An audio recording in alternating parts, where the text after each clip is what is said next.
So, hello students, let us start with the next video. Or in this video, I am starting with chapter number first. The name of the chapter is Introduction of Fluid. तो इस chapter में just introduction है fluid की. तो come to first definition fluid. देखिए ज़रा fluid का मतलब, हालांकि ये बातें मैं कर चुका हूँ बेसिक्स में आपके साथ, फिर दोबारा से रेपिटेशन दे रहे हैं. ऑल मटेरियल्स, ध्यान से अंडरस्टैंड करना एक एक वर्ड को. All materials exhibit deformation under the action of forces. मतलब इस यूनिवर्स में जितने भी मटेरियल्स हैं, जब आप उनके ऊपर कोई फोर्स अप्लाई करेंगे तो उसमें डिफॉर्मेशन होगी. If the deformation in the material increasing continuously, बोलता है कि जब आपने उसके ऊपर नंबर ऑफ फोर्सेस अप्लाई की किसी बॉडी के ऊपर, और वो डिफॉर्मेशन अगर कॉन्टिन्यूस स्टेज में है, without limit, without any limit. Without limit का मतलब ये हुआ कि वो उस डिफॉर्मेशन की वजह से हो सकता है उसकी शेप और साइज़ भी चेंज हो जाए, हो सकता है कि शेप और साइज़ चेंज ना हो, तो लिमिट कोई नहीं उसके ऊपर, फोर्स के ऊपर. Under the action of sharing force, how ever small, the material is called off fluid. ठीक है जी. तो बोलने का मतलब ये हुआ कि आप उसके ऊपर जो भी नंबर ऑफ फोर्सेस अप्लाई कर रहे हैं, और अप्लाई करने के बाद जो भी बॉडी के अंदर डिफॉर्मेशन हो रही है, अगर बोलता है वो डिफॉर्मेशन कॉन्टीन्यूस है without any limit under the action of these sharing forces, चाहे वो कितनी भी स्मॉल क्यों ना हो, तो वो जो वहाँ बनेगा, that is called, that material is called fluid. So next result है, हालांकि इसकी बात हम पहले कर चुके हैं, the ability for changes in volume. अगर आपने बॉडी फ्लूइड के ऊपर फोर्स अप्लाई कर रखी है और उसके वॉल्यूम में कोई चेंज आ रही है, the ability for changes in volume of a mass of fluid is known as compressibility. आपको अगर याद हो तो फर्स्ट वीडियो में आई थिंक कंप्रेसिबिलिटी और इनकम्प्रेसिबिलिटी की बात की, तो मैंने वहाँ बोला था डेंसिटी के ऊपर कम मैंने प्रेशर किया था, ज़्यादा स्पेसिफाई किया था कि अगर डेंसिटी उसकी कांस्टेंट होगी, then that fluid is incompressible, और डेंसिटी अगर आपकी कांस्टेंट नहीं होगी तो फ्लूइड आपका कंप्रेसिबल होगा. ठीक है. तो फर्स्ट आर्टिकल है, और ये कई बार पेपर में आता है, बड़ी बार आया हुआ ये, right short note on continuum hypothesis and Newtonian mechanics. तो पहले तो कॉन्टिनम हाइपोथेसिस होती क्या है? हाइपोथेसिस से आप क्या समझते हैं? I think you know very well. Hypothesis, hypothesis होती हैं जो भी किसी भी काम को करने से पहले जो भी आप कॉन्सिडरेशंस लेके चलते हैं, वो हाइपोथेसिस होती हैं. तो देखिए ज़रा यहाँ क्या हाइपोथेसिस है. वी नो मैटर एग्जिस्ट, आपको पता है मैटर एग्जिस्ट करता है इन थ्री स्टेट्स. कौन कौन सी? एक सॉलिड स्टेट, एक फ्लूइड स्टेट, एक प्लाज्मा. तो यहाँ पर पर्टिकुलर इन दिस पेपर ना तो हम सॉलिड स्टेट की बात करेंगे, ना ही हम प्लाज्मा की बात करेंगे. ठीक है. हम सिर्फ बात करेंगे फ्लूइड स्टेट की. और फ्लूइड स्टेट जो है, it has further two branches. Number one fluid, number two gases, number one liquid. Fluid में कौन कौन से आ जाएंगे? लिक्विड आ जाएंगे और गैसेज आ जाएंगे. तो इस टॉपिक में, मतलब इस पर्टिकुलर पेपर में, we will study only fluid state. The fluid state is usually classified as liquid और गैसेज. लिखा है आगे, देखो जरा. फ्लूइड स्टेट जो है, इट इज कन्वर्टेड टू, मतलब usually classified as liquid and gases. बस इसकी जस्ट डिस्कशन दी है कि क्या क्या होता है. The solid, common liquid and gases are made up of small particles. अब सोचना आपने खुद है, ये जो सॉलिड्स हैं, लिक्विड्स हैं, गैसेज हैं, they are made of very very small particles. ठीक है. दीज पार्टिकल्स आर मॉलिक्यूल्स, ये जो पार्टिकल इनको नाम देते हैं molecules, and are in the state of movement. और इनकी टेंडेंसी जो होती है वो हमेशा मूवमेंट की होती है. इन सॉलिड, अब बता रहा आगे, सॉलिड में क्या होता है, molecules are very close to each other. सोचना आपने खुद है, क्योंकि अगर आप किसी किसी भी सॉलिड चीज़ को उठाएं, जैसे फॉर एग्जांपल पत्थर ले लीजिए, उसको अगर तोड़ेंगे तो उसके ब्रीक ब्रीक आपको पार्टिकल नजर आएंगे. तो वो ब्रीक पार्टिकल जो हैं, देयर आर सो मैनी. तो इसका मतलब that solid is made of number of particles. और वो जो पार्टिकल्स होते हैं, they are very close to each other in case of solid. Solid के केस में those particles are very close to each other. तो so they do not move freely. Automatically जब वो एक दूसरे के बिल्कुल क्लोज होंगे तो उनको मूवमेंट करने की जगह नहीं मिलेगी. So they are not moving freely. But in case of liquid, molecules can move easily. लेकिन लिक्विड के केस में क्या होता है कि मॉलिक्यूल जो होते हैं वो बड़े आराम से मूव कर सकते हैं, because they are not very close to each other. Liquid के केस में वो मॉलिक्यूल जो है एक दूसरे के नज़दीक ज़्यादा नहीं होते हैं. And liquid has intra molecular forces which hold it together so that it possesses volume but no definite shape. ठीक है. ये इंपॉर्टेंट चीज़ है यहाँ पे. ये बोल रहा है कि ये जो लिक्विड होता है इसमें मॉलिक्यूल्स बड़े आराम से मूव कर सकते हैं। क्यों मूव कर सकते हैं? एक तो वो एक दूसरे के क्लोज नहीं होते हैं, और दूसरा उन पार्टिकल्स के बीच में इंट्रामॉलिक्यूलर फोर्स जो होती है वो उन पार्टिकल्स को होल्ड करके रखती है, और अगर होल्ड करके रखती है तो वहाँ पर वॉल्यूम की जनरेशन होती है, लेकिन उसका कोई डेफिनेट शेप नहीं होता है। And this is all because of this force, intramolecular force. And liquids have slight compressibility, ध्यान रखना, जो लिक्विड्स होते हैं उसमें कंप्रेसिबिलिटी होती है। However for the most purposes, मतलब otherwise for the purpose of study of this liquids we sufficiently regard liquid as incompressible fluids. तो यहाँ पर हम मोस्टली जो है वो इनकम्प्रेसिबिलिटी की ही बात करेंगे यहाँ पे। इन गैसियस स्टेट, अब तीसरी स्टेट आ गई। अब गैसियस स्टेट में क्या होता है? All the molecules can move freely, यहाँ मॉलिक्यूल्स बिल्कुल फ्रीली मूव करते हैं, because all molecules are further apart from each other, वे एक दूसरे से बहुत दूर होते हैं। अपार्ट फ्रॉम ईच अदर मतलब दे आर वेरी, ठीक है, बहुत दूर दूर होते हैं। The intra molecular forces are extremely small. अब ये ध्यान रखना खास, गैसेस के केस में इंट्रा मॉलिकुलर फोर्सेज का इम्पैक्ट बड़ा कम होता है। एंड है gas has no set volume और शेप, और गैस का ना कोई सेट वॉल्यूम होता है और ना ही कोई इसकी शेप होती है।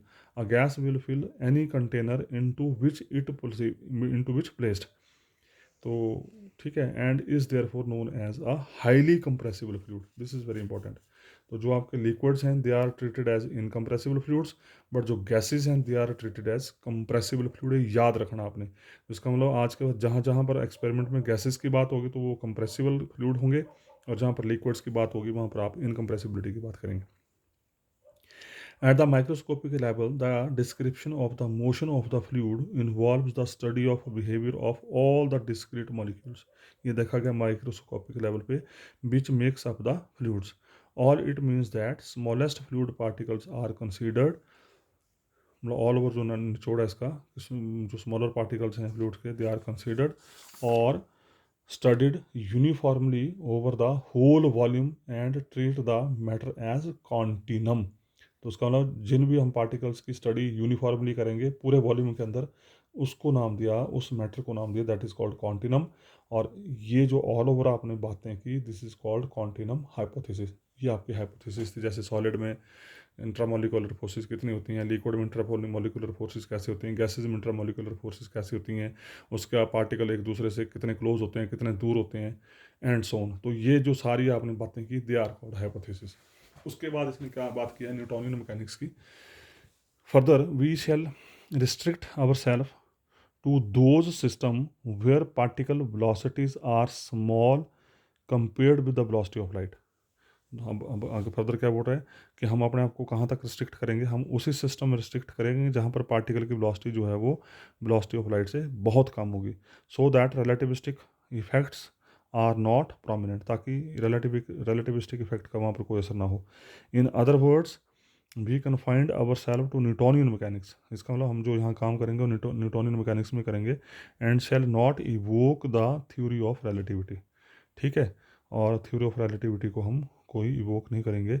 दस we shall not be concerned with such masses, velocities and temperature for which Newtonian mechanics does not provide adequate description. तो हम इस तरह के मासेस, वेलोसिटीज और टेम्परेचर की बात नहीं करेंगे जहाँ पर न्यूटोनियन मैकेनिक्स जो वो फेल हो जाए, ठीक है। अदरवाइज हमारे पास there are so many types of mechanics, जैसे न्यूटोनियन मैकेनिक्स है, क्लासिकल मैकेनिक्स है, काइनेमेटिक मैकेनिक्स है, सॉलिड मैकेनिक्स है, एंड सो ऑन।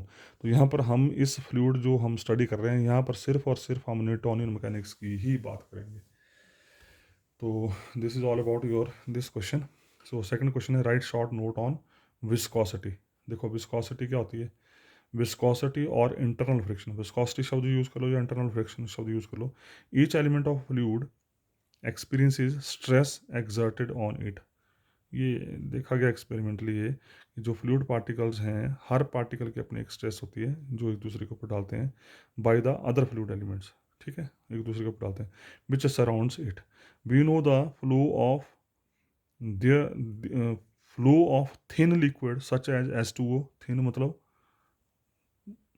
पता ना, थिन थिन पतला, H2O जैसे वाटर है, and alcohol is much easier than thick liquid. Thin liquid की जो फ्लो है it is much easier, thin liquid जल्दी चलते हैं in comparison to thick liquids such as honey or gum, glycerin, etc.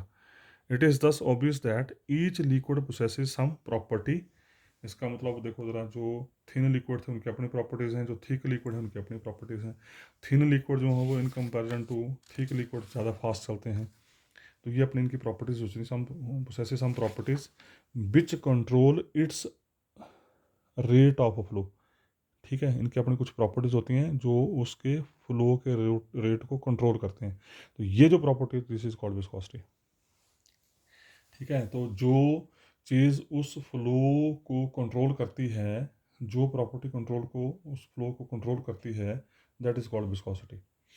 When a liquid is in contact with solid boundary, जैसे surface के ऊपर आपने लिक्विड फेंक दिया, the relative motion between the liquid particles and the solid boundaries does not exist. तो उस case में क्या होगा, इनके बीच में रिलेटिव मोशन है। क्यों? क्योंकि जो जैसे मान लिया जी आपने फर्श में, नीचे फर्श के ऊपर आपने कोई लिक्विड फेंक दिया, तो फर्श तो आपका सॉलिड बाउंड्री है, तो उस केस में रिलेटिव वेलोसिटी नहीं होगी। Viscosities arise when there is a relative motion between different fluid layers.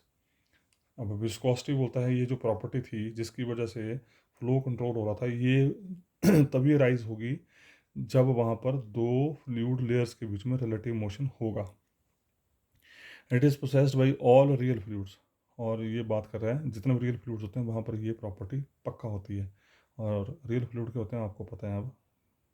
All it means that viscosity is the property of liquid such as honey, gum, etc. in which intramolecular forces are strong। ठीक है, इसका मतलब जिन fluids की intramolecular forces जितनी strong होगी उसकी viscosity उतनी ज़्यादा होगी, उसके फ्लो के ऊपर कंट्रोल उतना ज़्यादा होगा। So viscosity is more and the liquid such as H2 alcohol etcetera the viscosity is less. तो जो थिन लिक्विड्स हैं इनकी विस्कोसिटी बिल्कुल कम होती है। एक किस्म से आप ये बोल सकते हैं कि जो फ्लूइड की थिकनेस है वो जो प्रॉपर्टी है that is called simply viscosity. उसका नेक्स्ट क्वेश्चन है, ये सारे क्वेश्चन पेपर में पूछे गए हैं नोट फॉर्म में। Discuss Newton's law of viscosity and define coefficient of viscosity. पहले न्यूटन्स लॉ ऑफ विस्कोसिटी क्या होता है, फिर बोलता है कि विस्कोसिटी डिफाइन करो, कोएफिशिएंट ऑफ विस्कोसिटी, और उसके बाद बोलता है इसकी डायमेंशन बताओ क्या होंगे। तो डायमेंशंस आपने पढ़ी हैं, M for mass, L for length, T for time. ठीक है, तो एम एल टी की टर्म में आपने फिजिकल क्वांटिटीज़ को डिस्क्राइब करना, दैट इज कॉल्ड डायमेंशन। तो पहले विस्कोसिटी अभी बात कर दी आपने, कोई सेम चीज़ है। It is a property of fluid due to which an internal frictional force comes into play when the fluid is in motion. Viscosity arises when there is a relative motion between different fluid layers. This is important. अगर relative motion होगा तभी viscosity की बात होगी। It is possessed by all real fluids. ये सारी बातें हम प्रीवियस क्वेश्चन में कर चुके हैं। अब थोड़ा हम आते हैं जो लॉ ऑफ विस्कोसिटी, उसको ड्रॉ करना है। Consider motion of a fluid between two parallel plates at a distance d apart from each other. ये हमने दो प्लेट्स ली, एक प्लेट ये ली हमने, एक प्लेट ये ली। जो नीचे वाली प्लेट है it is fix mind it. जो ऊपर वाली प्लेट है इट इज़ मूविंग, लिखा होगा यहाँ पे। दोनों के बीच का डिस्टेंस लिया हमने small D apart from each other. Let one plate is fixed, ये देखो नीचे वाली प्लेट फिक्स कर दी तो उसका इसकी वेलोसिटी जीरो होगी। And other is moving with uniform velocity you, और ऊपर वाली प्लेट जो यू वेलोसिटी से चल रही है। अब आपने सोचना है ये फ्लूइड फेंका है, ये फिक्स कर दी और ये चल रहा है, ये प्लेट चढ़ रही है, तो इस फ्लूइड की मूवमेंट कैसी होगी, ऐसी होगी। इसका लोअर पोर्शन पे फ्लूइड पार्टिकल्स की वेलोसिटी जीरो होगी। जैसे जैसे हम ऊपर की तरफ बढ़ते जाएंगे वैसे वैसे फ्लूइड पार्टिकल की वेलोसिटी जो वो इंक्रीज करती जाएगी parallel to itself under the action of tangential stress. Then velocity of fluid at lower plate is zero and at upper plate is say capital U. उसके बाद it is experimentally found that, अब ये experimentally देखा गया है, आपको retain करना है। टेंजेंशियल स्ट्रेस टॉ, स्ट्रेस को हम बोल रहे हैं टॉ, या स्ट्रेस पता आपको, फोर्स पर यूनिट एरिया, एक यूनिट एरिया के ऊपर कितनी फोर्स लग रही है, दैट इज टॉ। तो टेंजेंशियल स्ट्रेस का मतलब हुआ शेयरिंग स्ट्रेस।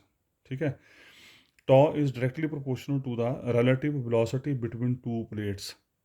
अब देखो ज़रा, तो ये देखा गया एक्सपेरिमेंटली कि ये जो स्ट्रेस थी, ये जो टेंजेंशियल स्ट्रेस थी फ्लूइड पार्टिकल के बीच में, it is proportional to the relative velocity. Relative velocity क्या होती थी, है कुछ याद, पिछले वीडियो में बताया था कि अगर यहाँ पर वेलोसिटी वी ए है, यहाँ पर वेलोसिटी वी बी है, तो रिलेटिव वेलोसिटी होती थी V A minus V B. तो यहाँ पर वेलोसिटी क्या है, जीरो, यहाँ पर वेलोसिटी क्या है, यू, तो यहाँ रिलेटिव वेलोसिटी क्या होगी, यू माइनस जीरो। तो इसका मतलब ये जो टॉ है it is directly proportional to the relative velocity means U minus zero. तो ये आ गया यू। ठीक है, and tangential stress tau is inversely proportional to, ये देखा गया, directly proportional to the relative velocity and inversely proportional to the distance between two parallel plates. इसका मतलब जितना ज़्यादा डिस्टेंस होगा उतनी स्ट्रेस आपकी कम होगी, और जितना डिस्टेंस इनके बीच में कम होगा उतनी स्ट्रेस आपकी ज़्यादा होगी। सोचना आपने, आप खुद सोच सकते हैं, फ्लूइड पार्टिकल जितने नज़दीक होंगे उतनी स्ट्रेस आपकी ज़्यादा होगी, और जितने फ्लूइड पार्टिकल्स दूर होंगे उतनी स्ट्रेस आपकी कम होगी। तो this tau is inversely proportional to D. जब दोनों को कंबाइन किया गया तो कंबाइन करके आ गया tau is proportional to U बटा डी, और कांस्टेंट ऑफ प्रोपोर्शनलिटी आ गया आपका म्यू। ये म्यू जो है this is called coefficient of viscosity, खास तरह का कांस्टेंट है। This is called mu is called constant of proportionality and is called coefficient of viscosity. इसको नाम दिए गए यहाँ पे कोफिशिएंट ऑफ विस्कोसिटी। ठीक है जी।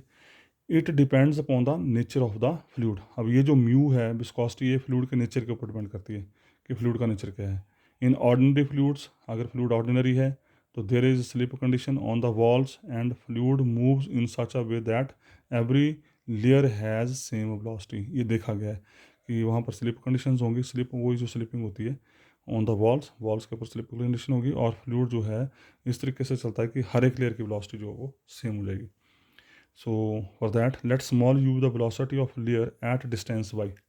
ये जो डायग्राम थी आपकी, ये टोटल डेप्थ है d, तो हमने y डिस्टेंस के ऊपर ये y एक छोटा सा डिस्टेंस लिया हमने यहाँ से यहाँ तक, क्योंकि this is y axis, this is x axis, this is x axis, this is y axis. तो y एक्सिस में मैंने ले ली y डिस्टेंस के ऊपर पार्टिकल की वेलोसिटी u, जनरलाइज करने की कोशिश कर रहे हैं हम इसको। तो let small u the velocity of layer at distance small y from the lower plate. ठीक है जी। तो वेलोसिटी क्या होती है, distance per unit time, distance small Y लिया, टाइम टी आ गया। बट एट अपर प्लेट के ऊपर, जब टॉप प्लेट के ऊपर गए, टॉप प्लेट के ऊपर वेलोसिटी क्या थी, कैपिटल यू, डिस्टेंस कितना हो गया स्मॉल डी, तो this capital U is equal to distance बटे टाइम। तो यहाँ से क्रॉस मल्टीप्लाई करके हमने इस टी की वैल्यू निकाल दी, डी बटा यू, इस टी को उठाया और यहाँ रख दिया। जैसे यहाँ रखा तो now we get this relation small u equal to y into u बटा डी, और यू कैन से u बटा y equal to capital U बटा स्मॉल डी। ठीक है जी। Now for velocity d u, velocity u थी, इसका मैंने स्मॉल कंपोनेंट लिया d u of a particle at a distance d y. जब वेलोसिटी u ली थी हमने तो डिस्टेंस y लिया था, अगर स्मॉल में चले जाएंगे तो डिस्टेंस अगर सॉरी डिस्प्लेस वेलोसिटी अगर डी यू है तो डिस्टेंस ले लिया D Y from a fixed plate. Then we have u is replaced by D U, Y is replaced by D Y, u बटा डी दे आर फिक्स्ड, तो u बटा D as it is आ गया। Ultimately D you बटा D Y equal to U बटा D. अब इस value को उठाओ और नंबर वन इंपुट कर दो। जैसे नंबर वन इंपुट कर दिया तो ये बन गया tau equal to mu d you बटा डी वाई। तो ये डी यू बटा डी वाई जो है इसको बोलते हैं हम वेलोसिटी ग्रेडियंट, और याद करना है। इसका मतलब ये हुआ कि वेलोसिटी u की change with respect to y, that is called velocity gradient. This relation is known as Newton's law of viscosity. ये इसको करना है याद, ये आगे जाके यूज भी होगा। तो this is called Newton's law of viscosity. उसके बाद फिर इसने इसकी डायमेंशंस पूछी थी, तो डायमेंशंस कैसे निकालेंगे देखो जरा। Coefficient of viscosity is defined as mu is equal to, यहाँ से क्या हो जाएगा टॉ बटे डी यू बटे डी वाई। टॉ क्या है, tangential force per unit area to maintain a unit distance apart between two layers. तो ये क्या था, दो लेयर्स के बीच का डिस्टेंस था। So now dimensions of viscosity क्या होगी, डायमेंशंस ऑफ म्यू, और म्यू क्या है टॉ बटा डी यू बटा डी वाई। टॉ क्या है फोर्स पर यूनिट एरिया, टॉ की value force per unit area, और डी यू का मतलब वेलोसिटी, डी वाई का मतलब डिस्टेंस। और फोर्स के यूनिट्स क्या होते हैं, सॉरी फोर्स की डायमेंशंस क्या होती हैं पता होना चाहिए। एरिया हो गया एल स्क्वायर, फोर्स क्या होता है मास इनटू एक्सेलरेशन, फोर्स होता है मास इनटू एक्सेलरेशन, पता होना चाहिए आपको। ये फोर्स होता है मास इनटू एक्सेलरेशन, ठीक है। फोर्स होती है मास इनटू एक्सेलरेशन, और एक्सेलरेशन होती है rate of change of velocity, ठीक है। तो मास का तो हो गया m, डी बटा डी टी हो गया। अब डी बटा D T of V, B क्या होता है वेलोसिटी होती है, ये फिर क्या बन जाएगा मास इनटू डी स्क्वायर बटा D t square of s. Velocity होती है rate of change of displacement, तो d d T of already था, एक डी एस बटे डी टी आ गया, तो डी स्क्वायर एस बटे डी टी स्क्वायर बन गया। तो डी स्क्वायर बटा डी टी स्क्वायर बन गया नीचे टी स्क्वायर आ जाएगा, t-2 ऊपर चला गया, s का आ गया l, ठीक है। वेलोसिटी होगी lt-1, वेलोसिटी की डायमेंशन होती है lt-1 और डिस्टेंस आ गया l। तो अल्टीमेटली बन गया आपका, इसको सॉल्व करके ये बटा है यहाँ पे, नाउ दिस ओवर दिस बटे दिस ओवर दिस, यहाँ से एल एल कैंसिल हो जाएगा, यहाँ से एक एल कैंसिल हो जाएगा, जो बाकी बचा आपके पास ये बचा, जिसका मतलब इस म्यू की डायमेंशन होगी m(l-1) t-1। ठीक है जी, तो ये आर्टिकल था, इसी के साथ ही आर्टिकल ख़त्म। थोड़ा सा मैं डायमेंशन के बारे में आपको बता देता हूँ, डायमेंशन देखिए कैसे चलती हैं। जैसे वेलोसिटी होती है ds/dt, ठीक है। जो डिस्प्लेसमेंट होती है उसको लिखते हैं हम l से, डिस्प्लेसमेंट को l से लेते हैं, और dt को लिखते हैं हम, टाइम पीरियड है तो उसको लिखते हैं हम t से। लेंथ को l से लिखते हैं, मास को m से लिखते हैं, टाइम को t से लिखते हैं।